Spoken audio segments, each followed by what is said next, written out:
And here we go with page 347.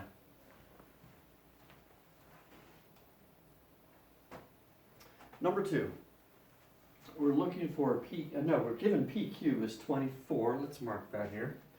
PQ, the whole thing is 24. That's a little bit awkward to mark there, so let's hold off on that for a second. But please note, we have here not a diameter, but a piece of a diameter. So we have that theorem that kicks in that says when a diameter is perpendicular to a chord, yes it is, then that chord will be, guaranteed, will be bisected, meaning that these two segments are congruent. Well, if the whole thing is 24, then PM and MQ must each be 12. And right there, if you remember your memorizable ratios, you'll recognize that if the hypotenuse is 13 and one leg is 12, the other leg has no choice.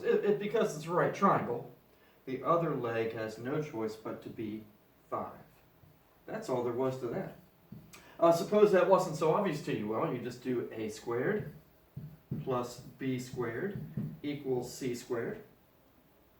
And your unknown OM squared plus 12 squared equals 13 squared. And we continue on from there. OM squared equals 169 minus 144 is 25.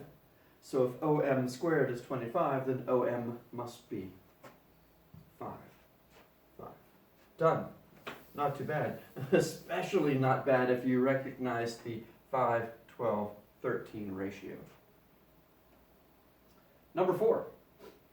All right, this time, hey, once again, we have not a diameter, we have a radius. But folks, a radius is a piece of a diameter, so that same theorem kicks in again. We're told that it is perpendicular to a chord. So when a diameter is perpendicular to a chord, it bisects not only the chord, but it also bisects the arc. We're told that arc ACB has a measure of 110. We're told that arc ACB has a measure of 110. Well, because that diameter is perpendicular to that chord, making two congruent arcs here. If the whole thing is 110, then each piece must be half of that, so this is 55, this is 55. Now in my diagram here, I see I don't have angle 1 labeled. I need to go back to the book. Where is angle 1? Yep, just what I thought. Angle 1 sits here.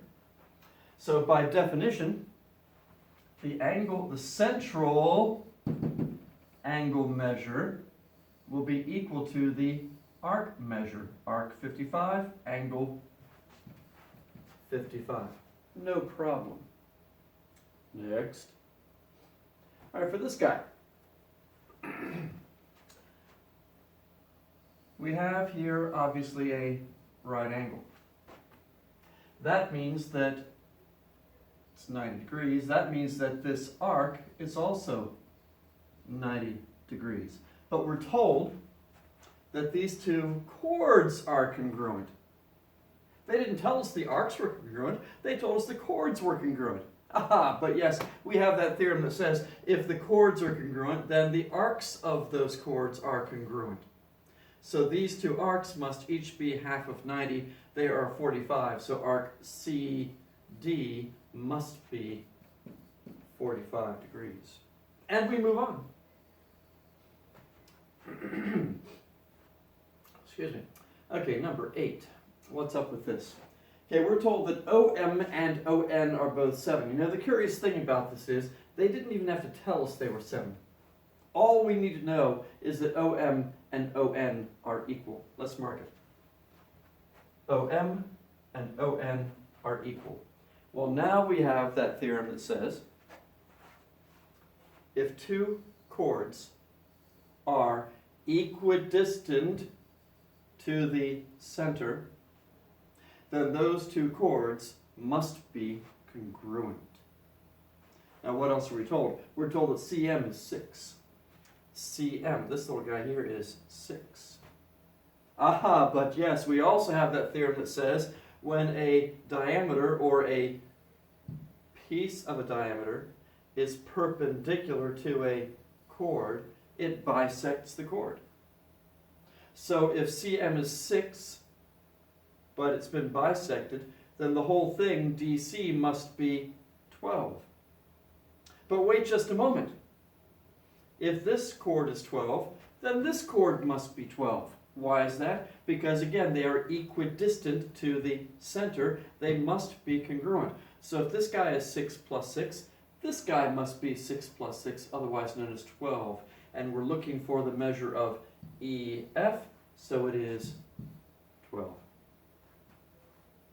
And notice again, we didn't care the least bit that these segments happen to be 7. That doesn't matter. They could have left that out and it wouldn't have hurt a thing. Very rare that this book gives you information that you don't need, but that time they did indeed give you information you didn't need. Number 10. We're told to sketch a circle with two non-congruent chords. Ooh, two non-congruent chords. How about this one? And we want one that's a different length than that. So let's make a little short one over here. Okay, those two chords are definitely not congruent.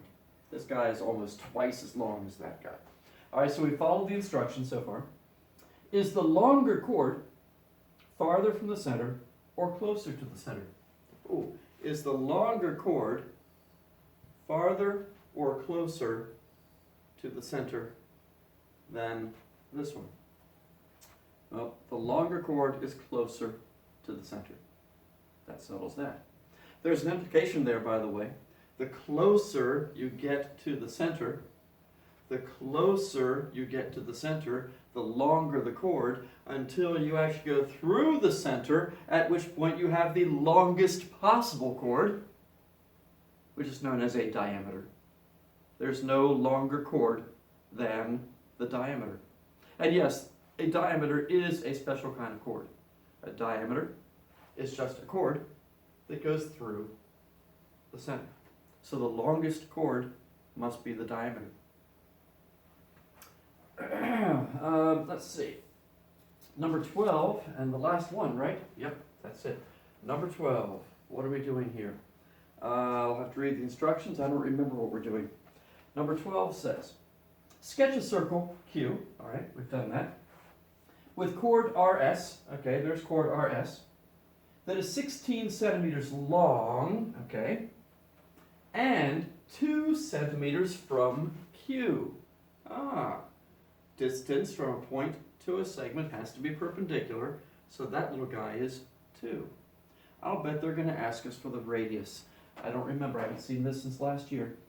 What is the radius of circle Q? Now again, I have seen folks who do silly things like this. Well, let's see, there's the radius. I don't know. Come on, guys. Put the radius someplace where it does you some good. Make a triangle. There we go. We're looking for the length of that side of the triangle. Now remember though, here we have not a diameter, but a piece of a diameter. It does indeed go through the center, and it's perpendicular to a chord. That means the chord has been bisected, which means if the whole thing is 16, then this piece is 8, and this piece is 8. So lo and behold, look what we've got. We've got ourselves a right triangle with legs of 2 and 8. How about that? So it's 2 squared plus 8 squared equals RQ squared.